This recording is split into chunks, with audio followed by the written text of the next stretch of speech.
There's also a lot of fraud in that industry as well, so keep that in mind.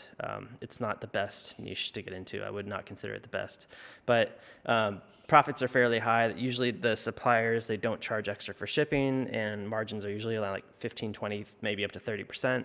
So margins are there, but and demand is usually there, but it's a tough niche to sell. There's better niches for sure. Anyway, so, beyond that, I got into it, and we started, I started my first website, and I didn't use like any other, the website builder I used was called eCrater. I was going to use a eBay or Amazon or something, but they take a lot of fees. They take like 10, 15% fees, and I wanted to avoid that.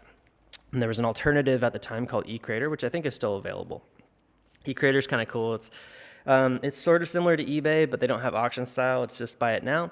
And the main difference is with eCrater that they actually submit Google Shopping listings for your listings on their website, which is kind of nice. But they pay like 1 cent or something. Like the bids are extremely low, so they show up at the bottom of the sponsored listings.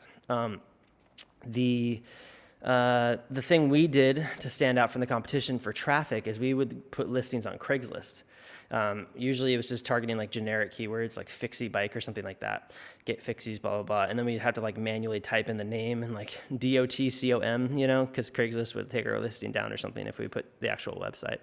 But that kind of thing worked, and we sold a bunch of Fixies that way locally in LA. It was a lot of manual effort and stuff like that, but it worked.